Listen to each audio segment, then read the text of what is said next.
talk about breathing and relaxation. I think by now a lot of people understand that breathing is closely tied to our mood, our ability to relax. A lot of people know the trick, like if you're really stressed, you're really panicked, to just sit, take 5 to 10 real deep, slow breaths, maybe count to 5 or 10. And usually by the time you're done with your last breath, you're much more relaxed, you're more calm, you're not as stressed. And this is because our breath is really like the master switch to a part of our nervous system called the autonomic nervous system. Now, I'm not going to go on a long dialogue about the nervous system or the autonomic nervous system, but just know that our autonomic nervous system is our automatic nervous system. It's the thing that controls our heart rate, our breathing, our digestion, all the stuff that happens behind the scenes or, under the scenes that we really don't have any conscious control over. It's automatic, which is where the autonomic nervous system gets from. There's Dee Dee and Sam barking another dog. The autonomic nervous system gets its name from being automatic. The one thing that's involved in the autonomic nervous system that we do have control over, though, is our breath.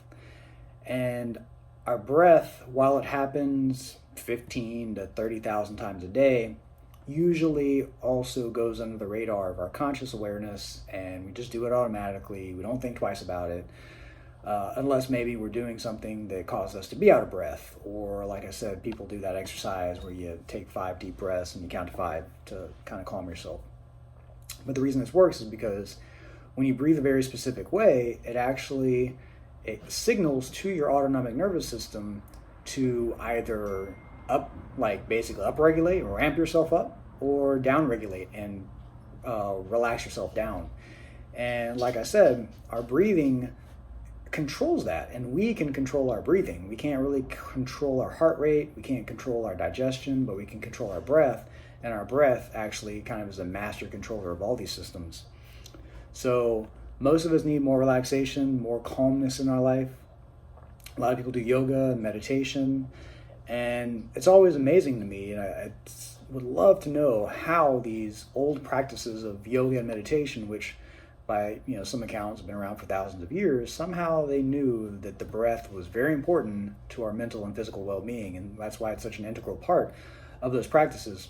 If I had a time machine, I like to go back to the beginning of yoga and meditation and find out how that came from.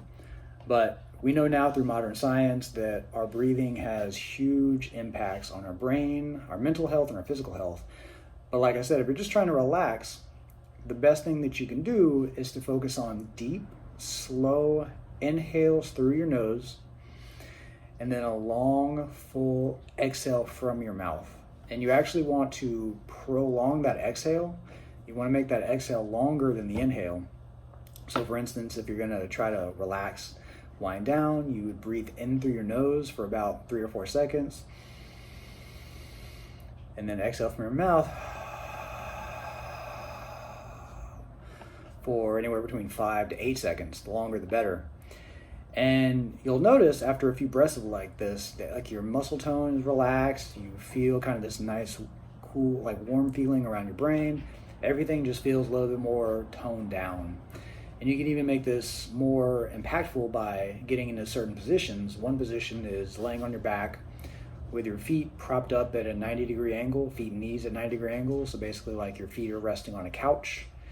And this takes all the support, puts a lot of support under your back, and then you would breathe in the same position, slowly in through your nose for about 3 or 4 seconds, and then slowly and fully out of your mouth for 5 to 8 seconds. Now, what that position does, it helps put your diaphragm, which is our main breathing muscle, in a more mechanically advantageous position, so it can actually do better work. So it makes breathing easier and more comfortable.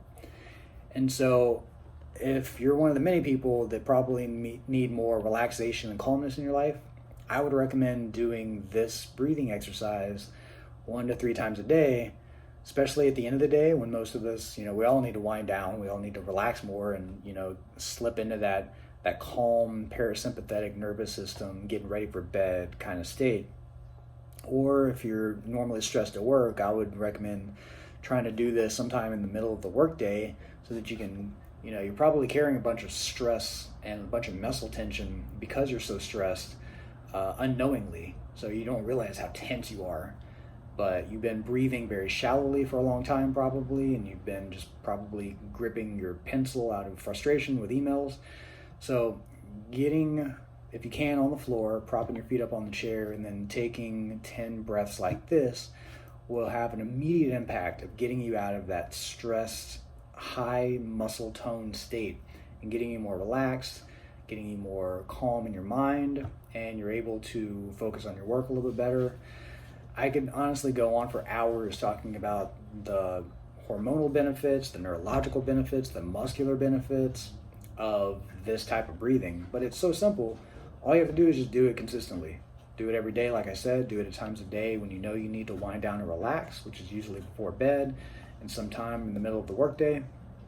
Just breathe in through your nose for 3 or 4 seconds, out from your mouth like a sigh for 5 to 8 seconds, and just pay attention to what you feel in your body before and after. And super simple, but I can promise you it makes a huge difference. So give that a shot, and I'll see you in the next video.